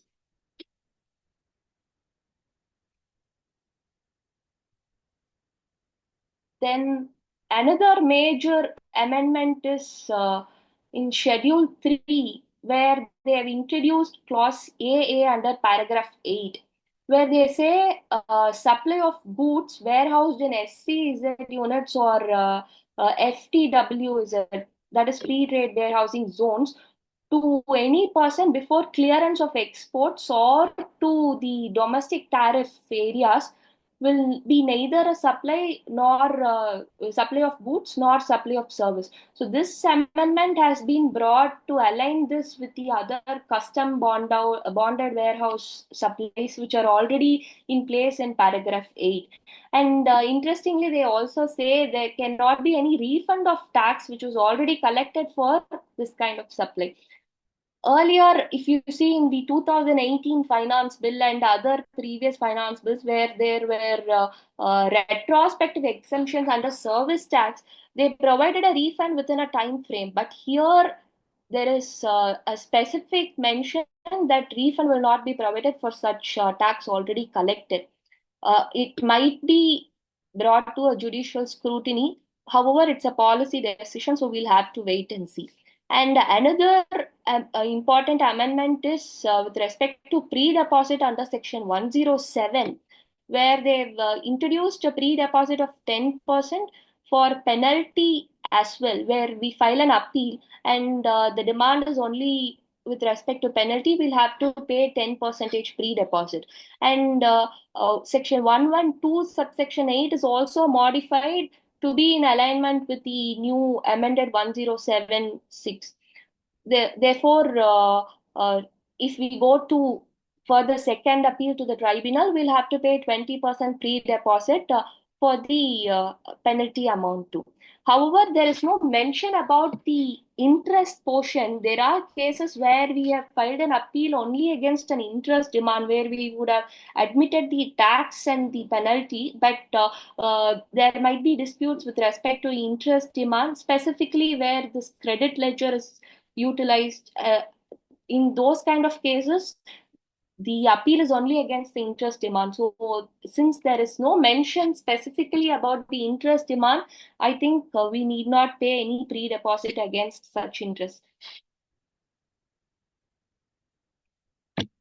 And there are other miscellaneous amendments too. Section 2, subsection 61 has expanded the definition of input service distributors, where it has now brought into its ambit the interstate supplies for which tax is paid under RCM method. Earlier in the 2024 budget, they have already included the RCM payments under Section 9. Now they have included RCM payments paid under IGST 2, therefore bringing in interstate supplies as well. However, there is a small difficulty that it still doesn't answer the computation challenges with respect to the head office or where the supply is made only to the head office. And there is another change in Section 2, subsection 69, clause C, where the definition of municipal or local fund is introduced by way of an explanation. So now they have classified municipal fund and local fund, and to specifically demark the area where local fund is used with respect to panchayat areas and municipal fund is used with respect to metropolitan or municipal areas, thereby restricting the authority.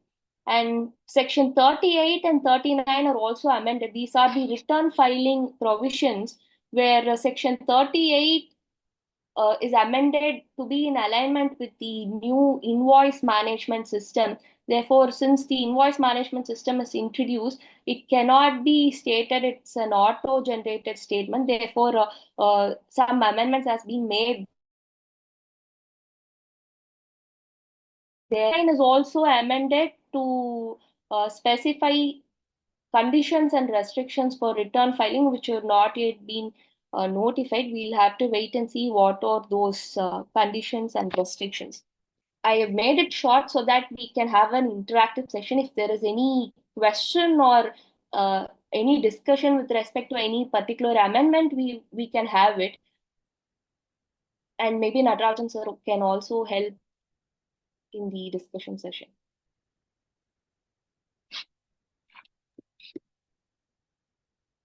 Yes, sir. Any questions on these amendments?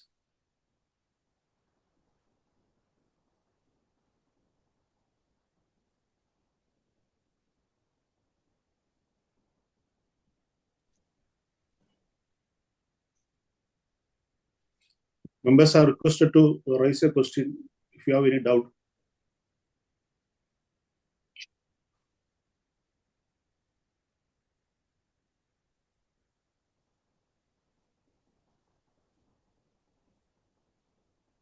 Unmute and ask the questions. If anybody want to ask question, please unmute yourself and to ask questions.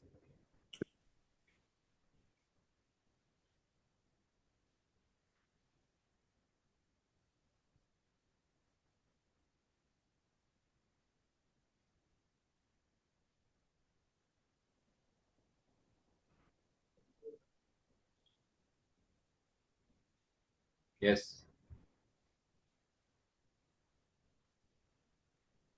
Hello, sir. Yeah. Yes. Sir, I have one doubt regarding the 107.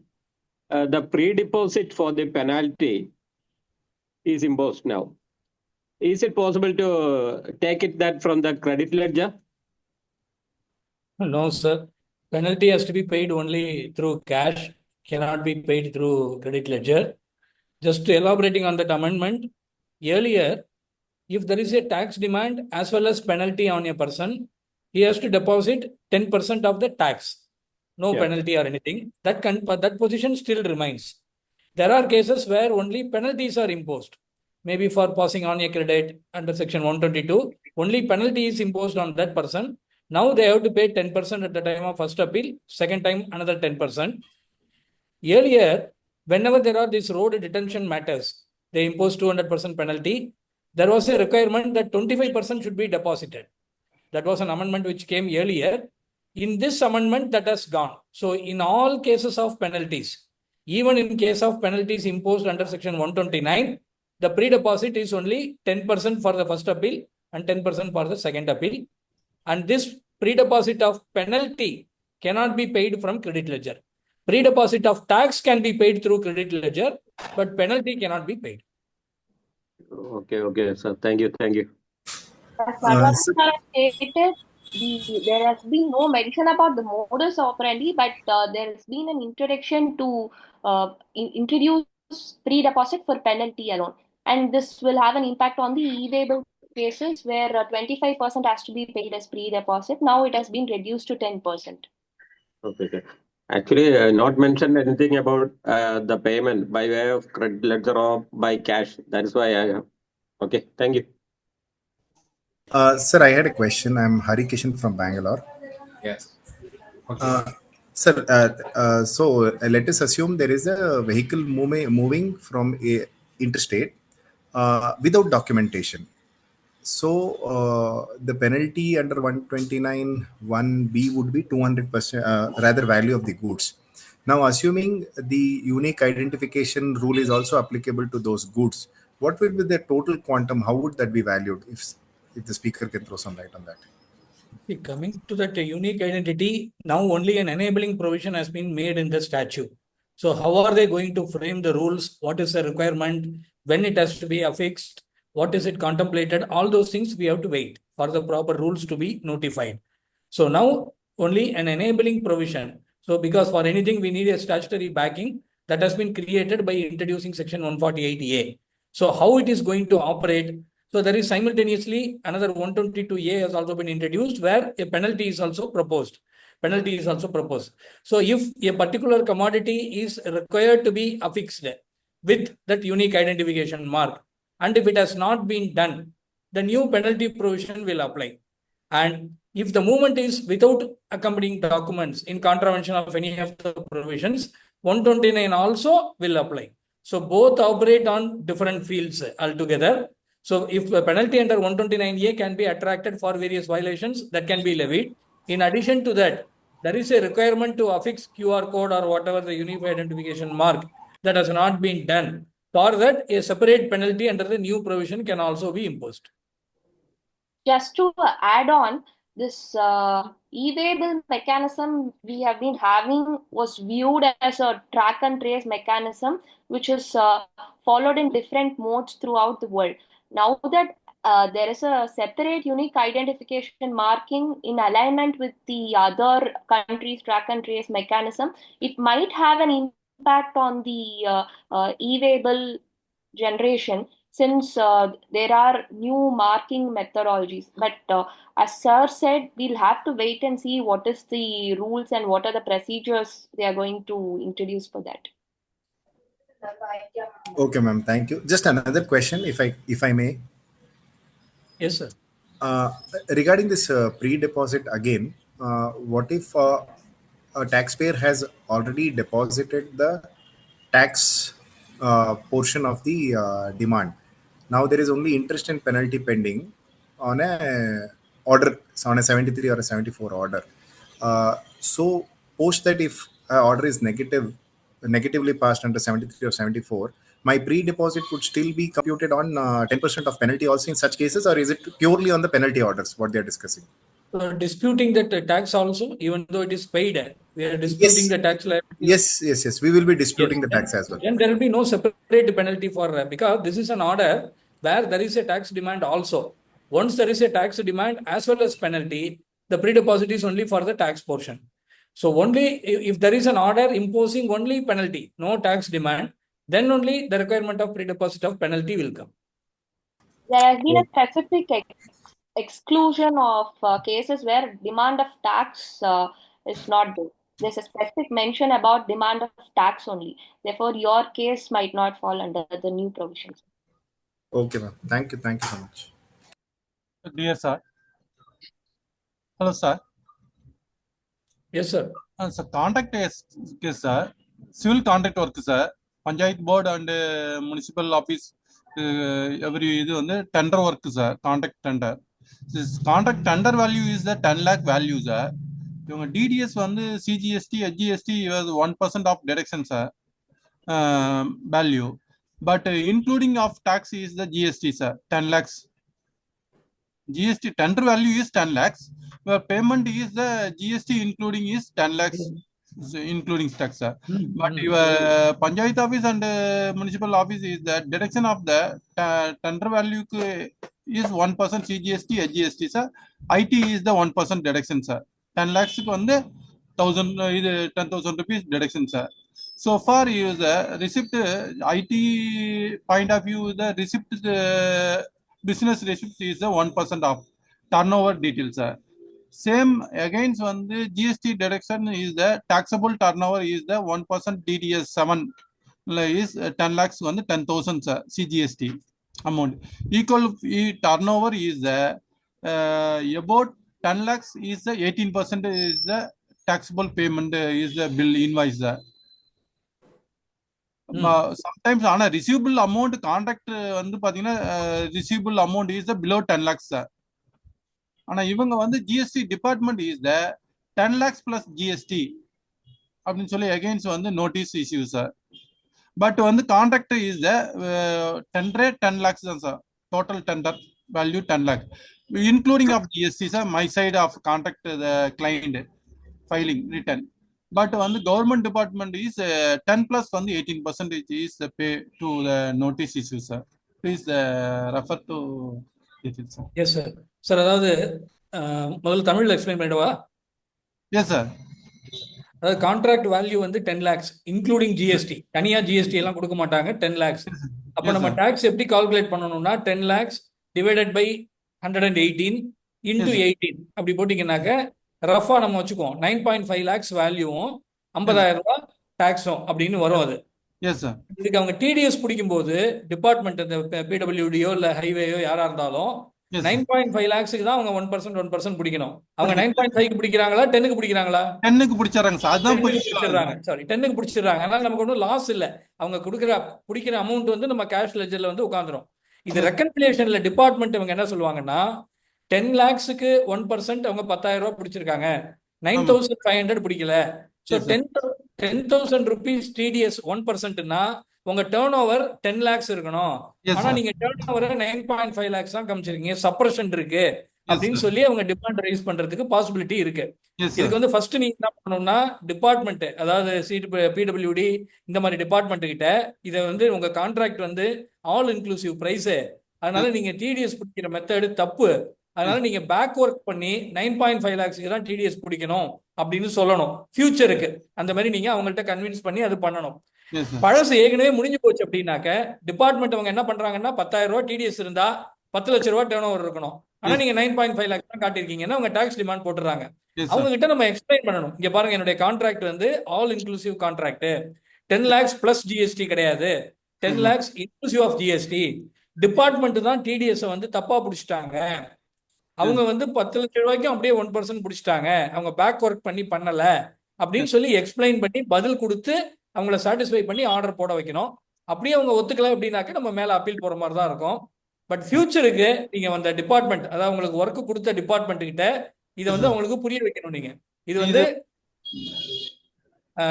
All inclusive contract price, நீங்க ஜிஎஸ்டின்னு எனக்கு தனியா எதுவும் கொடுக்கறது இல்ல, அதனால TDS மட்டும் நீங்க 10 லட்சம் ரூபாய்க்கு பிடிக்காதீங்க, 10 லட்சம் டிவைடட் பை 118 இன்டு 100 போட்டீங்கன்னா ஒரு வேல்யூ வரும், அதுக்கு தான் நீங்க டிடிஎஸ் பிடிக்கணும்னு சொல்லி அவங்களுக்கு நீங்க சொல்லணும்.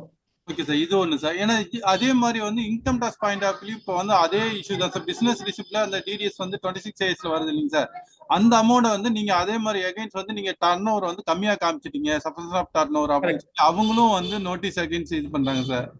அவங்களும் வந்து ஒரு தப்பு முனிசிபாலிட்டி பண்றதுக்கு உங்களுக்கு 2 இடத்துல இருந்து அடி விழுது. ஆமா சார், இன்கம் டாக்ஸ்லயும் கொஸ்டின் பண்றாங்க, ஜிஎஸ்டி கொஸ்டின் பண்றாங்க. பட் வேற வழி இல்ல சார், இதை வந்து நம்ம எக்ஸ்பிளைன் பண்ணணும். அந்த கான்ட்ராக்ட் காப்பி எல்லாம் கொடுக்கணும். நீங்க பேங்க் அக்கௌண்ட் எல்லாம் கொடுத்தீங்கன்னா உங்களுக்கு பணம் வந்து மொத்தமாவே 10 lakhs தான் வந்திருக்கும். 10 lakhs பிளஸ் 18% வந்திருக்காது. அதெல்லாம் காமிச்சு அவங்களுக்கு எக்ஸ்பிளைன் பண்ணி அவங்களுக்கு புரிய வைக்கணும். ஏன்னா அதுல வந்து அந்த இதெல்லாம் டிடக்ஷன்ஸ் எல்லாம் இருக்கு சார். லேபர் வெல்ஃபேர் ஃபண்ட் இருக்குது, ஜிஎஸ்டி இருக்குது, டிடிஎஸ் வந்து பாத்தீங்கன்னா இன்கம் டாக்ஸ் ஜிஎஸ்டி இருக்கு சார். அப்புறம் வந்து இது வந்து டெபாசிட், செக்யூரிட்டி டெபாசிட் அமௌண்ட் எல்லாம் டிடக்ஷன் பண்ணாங்க சார். அதெல்லாம் போக வந்து 10 லட்ச ரூபாயில வந்து பாத்தீங்கன்னா ஒரு 8.5 லட்சம் 9 லட்சம் தான் அவங்களுக்கு வந்து கைக்கே வருது சார், பேங்க் அக்கௌண்ட் கிரெடிட் ஆகுது. ஃபியூச்சர்ல அந்த செக்யூரிட்டி டெபாசிட் ரீஃபண்ட் வந்துடும் சார், அது ஒன்றும் ப்ராப்ளம். ஆனா இவங்க வந்து அதை சொன்னா அண்டர்ஸ்டாண்ட் பண்ண மாட்டேங்கிறாங்க சார். அதுதான் இப்போ பெரிய இஷ்யூவா இருக்கு சார். இதுக்கு தான் இப்போ எப்படி வேற ஏதாவது வழி இருக்குதா என்னங்கிறத கேட்கணும் சார். வேற வழி இல்ல சார், இதுதான் உண்மை. இந்த உண்மையை உங்களுக்கு புரிய வைக்கணும். ஒரு ஆபீசருக்கு புரியலன்னா அடுத்த லெவல் ஆபீசருக்காவது புரியல. இது 1 year இருந்தா கூட பரவாயில்ல சார், கண்டினியூ 3 years 4 years போயிட்டு இருக்காங்க சார். அந்த மாதிரி நோட்டீஸ் சார் அவங்க வந்து ஜஸ்ட் ஒரு டிஃபரன்ஸ் இருக்குன்னு உடனே அவங்க டிமாண்டை கொடுத்துறாங்க. அந்த டிஃபரன்ஸுக்கு காரணம் என்ன, பிசினஸ்ல வந்து என்னென்ன இஷ்யூஸ் இருக்கு அப்படிங்கறதெல்லாம் பாக்குறது இல்ல. நம்ம தான் அதை பார்த்து எக்ஸ்பிளைன் பண்ணி புரிய வைக்கணும். அதே மாதிரி நீங்க டிபார்ட்மெண்ட்லயும் சொல்லி டிடிஎஸ் நீங்க மொத்த அமௌண்ட்டுக்கு பிடிக்காதீங்க, இந்த மாதிரி பேக்வர்டு கால்குலேஷன் போட்டு போனீங்கன்னு சொல்லணும். பட் என்ன அவங்க எல்லாம் கவர்மெண்ட், நீங்க சொல்லி அவங்க கேட்க போறாங்களா, அவங்க பண்றதுதான் பண்ணுவாங்க. இல்ல இன்னொரு விஷயம், சிங்கிள் பர்சன் சொல்லி பரவாயில்ல சார், டோட்டல் ஓவரால் பர்சன் எல்லாமே நான் இப்படிதான் பண்றோம், நீங்க 1% மட்டும் இப்படி வந்து என்னை வந்து இது பண்றீங்க, தப்பா சொல்றீங்க, இன்ஸ்ட்ரக்ஷன் கொடுக்குறீங்க அப்படிங்கிற மாதிரி நம்ம கிட்ட வந்து இஷ்யூ பண்றாங்க சார். அதுதான் அவர் வந்து நம்ம சொன்ன கிளைண்ட்டும் வந்து கேபபிள் கெப்பாசிட்டி இல்ல சார், அண்டர்ஸ்டாண்டிங் பண்ற அளவுக்கு இல்ல. டிபார்ட்மெண்ட்ல போய் எக்ஸ்பிளைன் பண்ற அளவுக்கு சொல்லுங்கனால அதுவும் புரிஞ்சுக்க மாட்டேங்கிறாங்க சார். அதுதான் கொஞ்சம் இஷ்யூவா இருக்கு சார். இது இல்ல வேற ஏதாவது இதுக்காக ஒரு நம்ம இல்ல அசோசியேஷன் மூலியமா ஏதாவது ஒரு ரெஃபர் பண்ண முடியுமா சார்? ஏன்னா அவங்க டிபார்ட்மெண்ட்டுக்கு இது மாதிரி நீங்க இப்படிதான் பிடிக்கணும், ஏன்னா வந்து டாக்ஸபிள் வேல்யூ இதுக்கு தான் பிடிக்கணும், நீங்க இன்வாய்ஸ் வேல்யூக்கு பிடிக்க கூடாது அப்படின்னு நம்ம வந்து சொல்ற மாதிரி ஏதாவது ஒரு ரெப்ரசன்டேஷன் கொடுத்தா பரவாயில்ல சார், பெட்டரா இருக்கும். இல்ல கவுன்சில்ல கூட நீங்க இன்ஃபார்ம் பண்ணலாம் சார். ஏன்னா இது என்னுடைய ஒப்பீனியன் சார், பர்சனல் ஒப்பீனியன் இது சார். அந்த மாதிரி கொஞ்சம் கண்டிப்பா சார், அசோசியேஷன்ல இருந்து இந்த மாதிரி கவர்மெண்ட் ஏஜென்சிஸ்க்கெல்லாம் வந்து இந்த மாதிரி ப்ராப்ளம் வருது அப்படின்னு சொல்லி நம்ம ஒரு ரெப்ரசன்டேஷன் கொடுக்கலாம் சார். நம்ம ஆபீஸ் பேரர்ஸ் இதை நோட் பண்ணிப்பாங்க, அவங்க இதை பண்றாங்களா. அதே மாதிரி டைமிங்கும் தர மாட்டேங்க சார். 30 days தந்தாங்கன்னா 30 daysல உடனே கொடுத்துட்டு அடுத்தது வந்து ஃபர்ஸ்ட் ரிமைண்டர் போட்டாங்க சார், செகண்ட் ரிமைண்டர் போட்டு நம்ம அந்த டாக்குமெண்ட் வந்து எனக்கு கவர்மெண்ட் சைட்ல இருந்து கலெக்ட் பண்ண முடியல சார். பர்டிகுலர் இவங்க கேட்கக்கூடிய டாக்குமெண்ட்லாம் வந்து ப்ராப்பரா கொடுக்க முடியல சில சமயம். அப்ப டைமிங் இதாகும் போது இவங்க திருப்பி ஆர்டர் போட்டுறாங்க சார். இப்போ நம்ம அப்பீலுக்கு தான் திருப்பி போற மாதிரி ஒரு சூழ்நிலை வருது சார். அதான் கொஞ்சம் இதா இருக்கு சார். சில ஆபீசர்ஸ் வந்து ஏன்னா அவங்களுக்கும் ஆர்டர் போடுறதுக்கு முதல்ல எல்லாம் டைம் லிமிட் கிடையாது. பழைய லாவில் சர்வீஸ் டாக்ஸ்ல எல்லாம் பாத்தீங்கன்னா நோட்டீஸ் கொடுக்கறதுக்கு டைம் லிமிட், அவங்க 10 வருஷம் கழிச்சு கூட ஆர்டர் போடுவாங்க. இப்போ ஆர்டர் போடுறதுக்கும் ஒரு டைம் கொடுத்துட்டதுனால லாஸ்ட் டேட் ஒரு 2 நாளைக்கு முன்னாடி பாத்தீங்கன்னா எல்லா ஆர்டரையும் போட்டு அவங்க அப்படிதான் பண்றாங்க.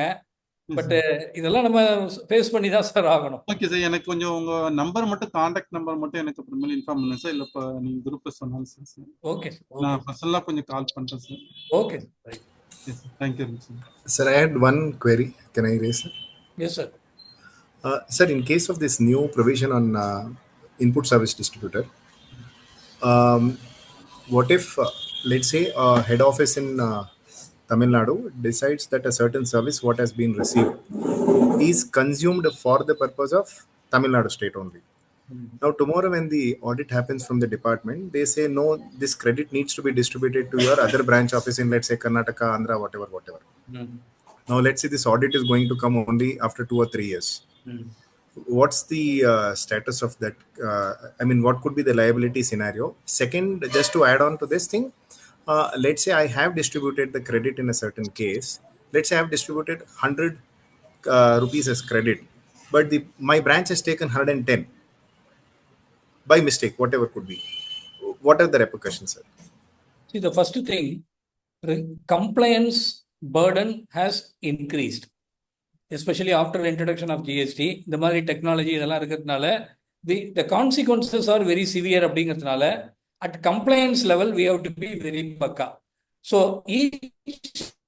every invoice, even before placing a purchase order, we have to decide whether this is going to be a common service for all the branches or is it going to be consumed only in Tamil Nadu.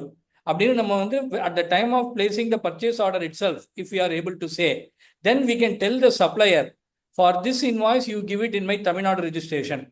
For this particular service you give invoice in the name of my ISD. So that the first checkpoint is at the time of placing the purchase order. We have to clearly identify what is common service, what are all the services pertaining only to a particular branch. Then we have to distribute. So at the time of distributing, we should have proper backup documents. How this is, see, for example, one chartered accountant is auditing the books of accounts of the company. Definitely it is a common service. He is auditing the entire books of accounts. So it has to come through only ISD only. If there is a security agency appointed for a Tamil Nadu factory, that service is consumed only in Tamil Nadu. So we should get the invoice only directly in the name of Tamil Nadu registration. Even if it is given in the name of ISD, that credit should be distributed only to Tamil Nadu. So like that, at the time of, from the very first stage of procuring the services, we have to decide which are all common services and which are all individual services, and accordingly we have to do it. And whatever distribution we do at the ISD level, we should have proper documentary backup, because as you said, audit will happen 2 years or 3 years after. Whoever is working with you now, they may not be there. The consultant might have changed. So proper documentation has to be maintained. That is the first point. Second one, if there is any mistake in availing the credit, whether it is ISD credit or any credit, if there is an excess availment, that has to be reversed. The department will point out and it has to be reversed at the place where the credit is taken, not in the hands of ISD. Any demand should be raised only in the place where the credit has been taken. So any wrong credit taken, the department can proceed to recover under section 73. And if we ourselves point out that mistake, we ourselves find out the mistake, voluntarily also we can reverse. So that is not specific to ISD alone. In any wrong credit, the consequences will follow. Okay, sir. Thank you so much.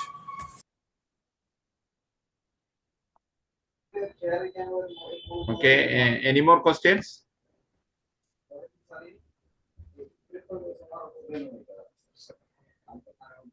If any question related to direct tax?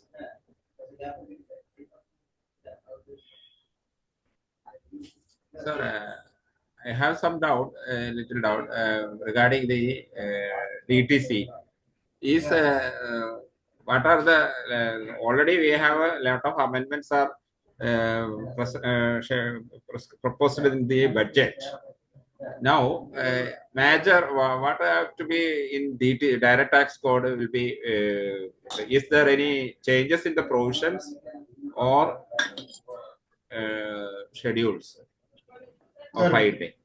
Yes. With regarding to this proposed direct tax bill that is going to get tabled this week, there are no confirmed source of information. What are all the things which are going to get happen for sure? But one thing is for sure, with a perspective to give more simplicity to this income tax law in order to have a better and all. Definitely, yes, there would be some radical rechanges, amendments would be there. Right from definitions, there are some propagandas, the definition, accountant would get redefined. There may be some provisions with regarding previous year assessment year concept would not be there. Then with regarding to this complexities in determination of each and every head of income, there would be tremendous amendments. With regarding to these deductions provisions, with regarding to these assessment provisions, nowadays we know this e-assessment, faceless assessment is proving to be merciless assessments. So maybe some more transparent provisions, some more leniency may be there, some more honesty may be given to the taxpayers. So all those things, including penalties, everything. If you see this mood of so-called amendments in 2025 budget finance bill, definitely yes, there are various relaxation on various compliance proceedings. 206 AB eliminated, threshold limits of TDS got increased. Definitely yes, charitable trust also are getting some favorable amendments. So in this mood, lot of rationalization within that glitches, everything it is going to get freed. So definitely yes, even though we cannot predict where are all those changes, but you may expect a new income tax act. We don't know whether the same wine in new bottle or not, that we have to wait and watch. But anyhow, this is only a trailer. Picture abhi baki hai. We are waiting for that. Yes, sir. Yes. We will waiting for code. Okay. So, is there any question? If The no income question. tax, sir. Okay. So IT-ல வந்து இப்போ exempted income-லாம் இருக்குல்ல sir, அது new regime-ல வந்து applicable-ஆ sir? இப்போ PPF வந்து interest received sir, but அது taxable income or exempted income, so how to file to new regime tax, sir?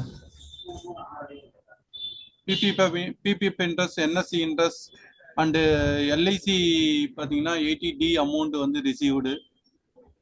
This how to new regime tax calculation the exempted income, sir?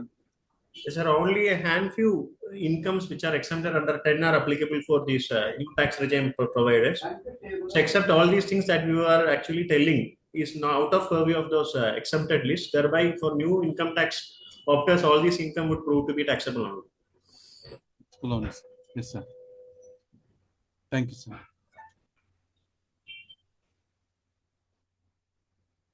Okay. Any more questions? I think our time is 6 o'clock. We have to. Questions are over. So we come to the end of the enlightening discussion. I take this moment to express our heartfelt gratitude to Chief Guest, all distinguished speakers, esteemed leaders of AIFTP, and participants. To formally conclude the program, I invite Mr. Sindhil Kumar, Treasurer, AIFTP South Zone, to deliver a vote of thanks. Yeah. Good evening, sir. Good evening, everyone. We come to the end of this post-budget analyze 2025 meeting. It has been an enriching and insightfulness experience, and I could like to take a moment to express my heartfelt thanks to all those who have contributed to making this meeting a success. First and foremost, I could like to thank our Chief Guest, Advocate Shamir S. Jani, and our Southern Zone Chairman, Advocate Jafar Ali Sulaiman, and other speakers, CA Ajit Sivadas, Advocate G. Nadarajan, Advocate Harani Madam, for taking the time out of their busy schedule to with us today. Our insightful words have been incredibly inspiring, and we are truly grateful for the knowledge and the wisdom you have shared. We are honored by your presence and valuable insights you provided. I could also like to extend my gratitude to the participants without whom this meeting could not have been meaningful. Your active engagement and enthusiasm have contributed greatly to the success for today's proceedings. I hope you all take away something valuable from this experience and credit and carry for it. And I make this opportunity with the permission of the chairman to invite all our participants and more to the first 2025 Southern Zone One-Day Conference at Puducherry on 1st March 2025. I welcome, Puducherry welcomes you all. We look forward to your continued support in future events. Thank you for participating. Thank you all, sir. Thank you. Thank you. Thank you, sir. Program will be wind up here. Thank you all. Thank you. Thank you all, sir. Thank you all, sir. Thank Thank you.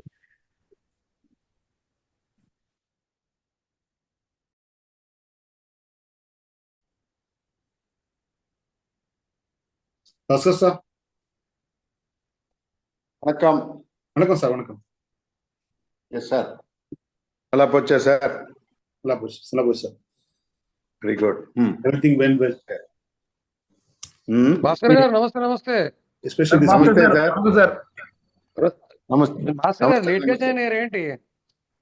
A sir? Late గా join అయ్యారా ఏంటి? ఇక్కడదా ఉంటుంది నేను. ఇప్పుడు మీ voice ఇప్పుడే వింటున్నాము. Hello. Ganesan sir meeting లోదా ఉంటుంది sir.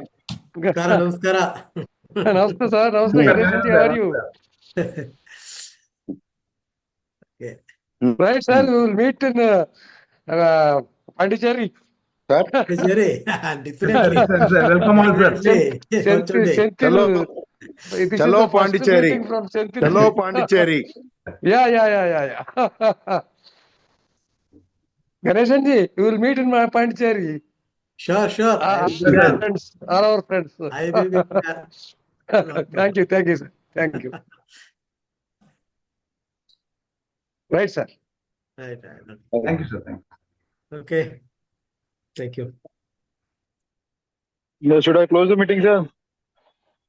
Yeah. Yes, sir. Yes, sir.